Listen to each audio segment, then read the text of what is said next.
Silakan. Ustadz, Ya. gini nih, saya mau nanya. Pada saat sholat subuh itu kan kadang-kadang ada yang azannya lebih dahulu, pada waktu udah masuk nih. Tapi masjid lain, masjid dekat rumah kita belum azan. Nah, sedangkan kita mau buru-buru berangkat. Sholat subuhnya itu saat kita mendengarkan azan yang masjid yang terjauh, atau kita sholat subuhnya di masjid yang terdekat kita, gimana Ustaz? Iya, baik. Jadi panggilan yang termulia itu memang panggilan Allah Subhanahu wa taala ya, yaitu diantaranya azan. Karena azan itu adalah panggilan untuk sholat. Kemudian berapa kali kita menjawab azan itu dalam satu waktu, kan kadang berbarengan azan sana azan sini ya, masjidnya masjid sini. Jadi menjawab azan itu hukumnya sebetulnya sunnah muakkadah ya menurut madzhab Syafi'i, walaupun ada yang mengatakan wajib, karena wajibnya itu ada hadis Nabi yang mengatakan apabila ada undangan atau panggilan muslim kita wajib memenuhi, terutama adalah bila yang memanggil adalah muadzin. Nah, memenuhinya itu adalah dengan cara menjawab kalimat-kalimat adzan dari awal sampai akhir. Ada juga yang memahami memenuhi itu menuju ke masjid. Nah, kita ambil yang pertama saja, menjawab dengan kalimat-kalimat adzan. Itu wajibnya menurut Syekh Nawawi Al-Bantani dalam kitab Safinatun Najah hanya satu kali menjawab. Jadi tinggal pilih saja mau jawab yang mana.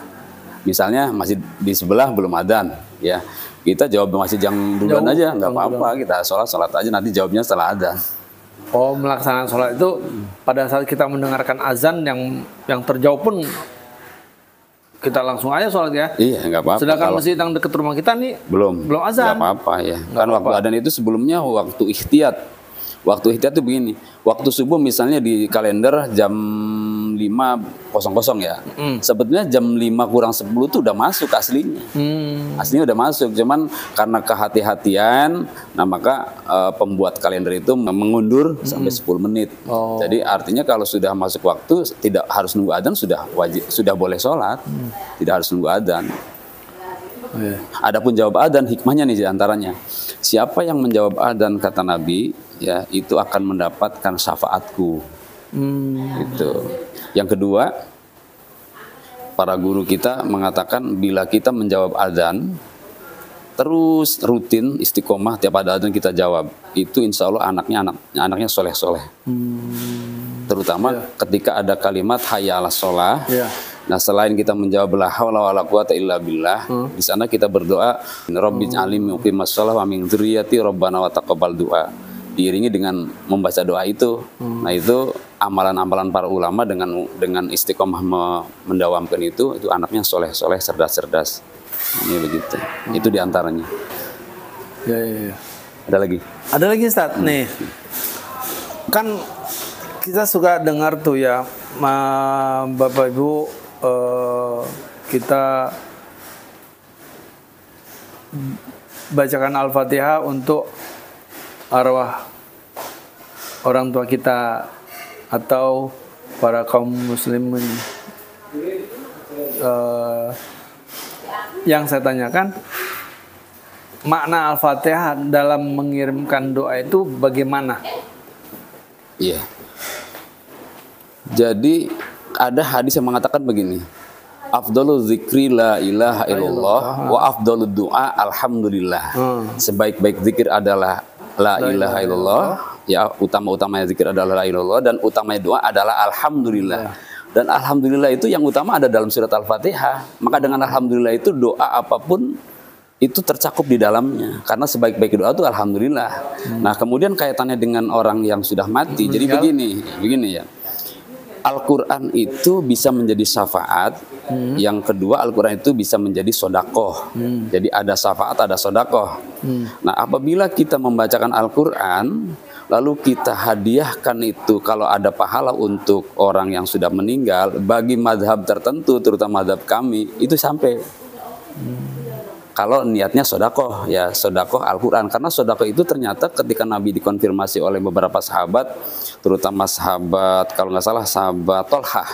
Sahabat Tolhah itu ketika dia pulang dari jihad, kemudian sampai ke rumahnya, ibunya sudah tiada. Lalu kata beliau bertanya kepada Rasulullah, Rasulullah, adakah waktu aku masih berbakti kepada orang tua, masih ada kesempatan tidak aku berbakti kepada orang tua? Kata Nabi, sedekah. Lalu dengan demikian sahabat Tolha menyedekahkan kebun terbaiknya, kebun kurma di samping Masjid Nabawi itu, yang kemudian sekarang yang ada payung-payung tuh. Itu sedekahnya atau wakafnya daripada sahabat Tolha ya.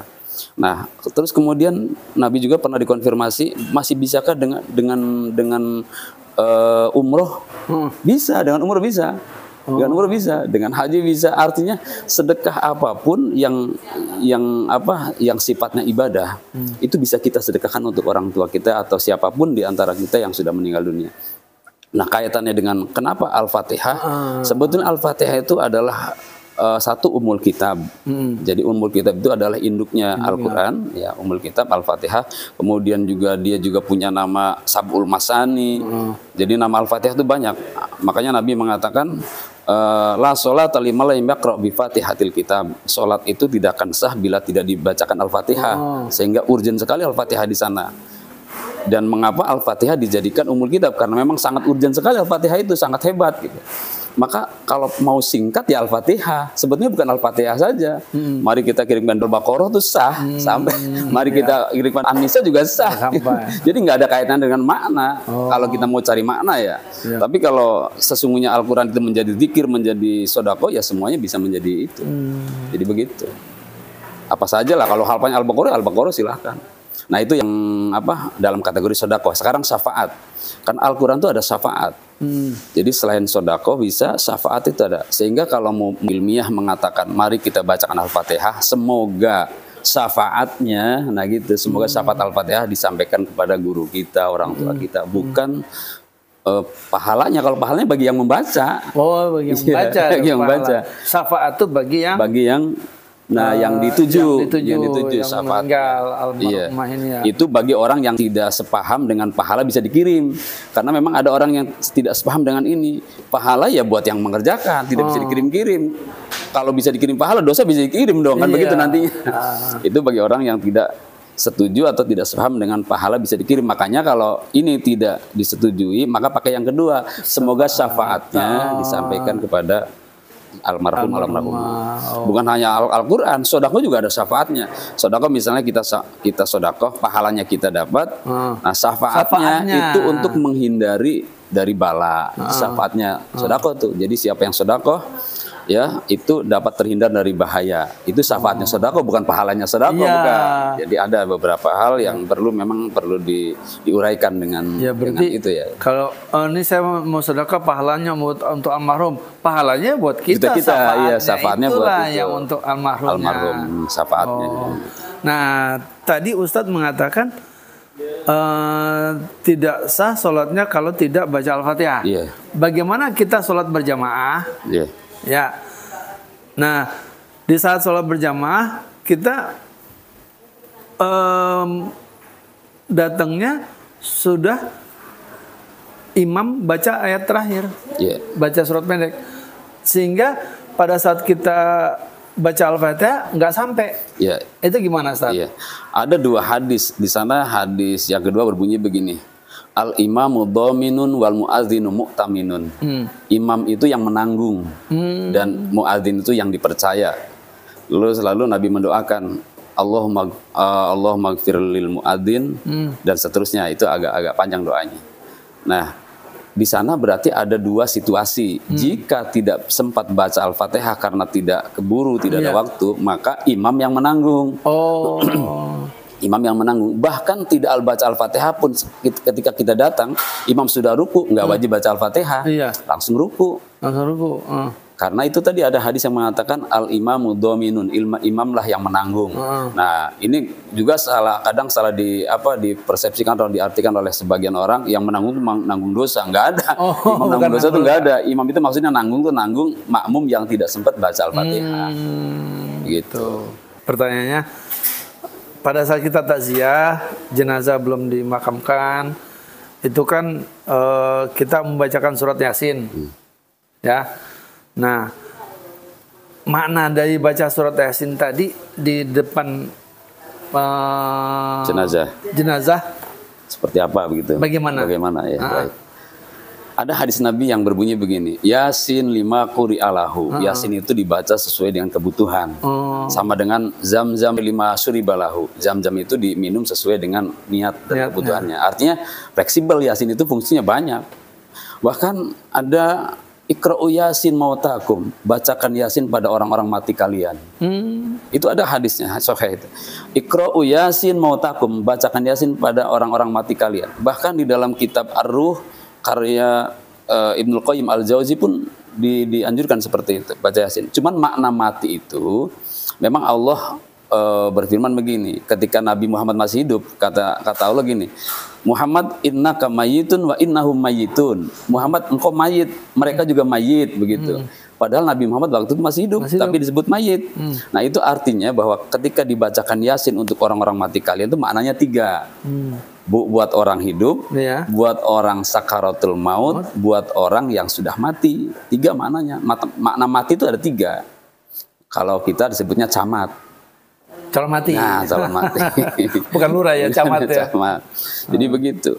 Jadi kalau begitu dibacakan Yasin kepada orang yang sudah meninggal sesuai sabda Nabi, yang akan meninggal sesuai sabda Nabi, yang masih hidup pun sesuai sabda Nabi. Maksudnya masih hidup begini, Bapak punya hajat mau kemana? Mau memberangkatkan anaknya, mau sunatin anaknya, atau Bapak sendiri punya hajat mau kerja kemana, diundang teman-teman, ayo baca Yasin, semoga hajat kita dikabul. Itu sah-sah saja.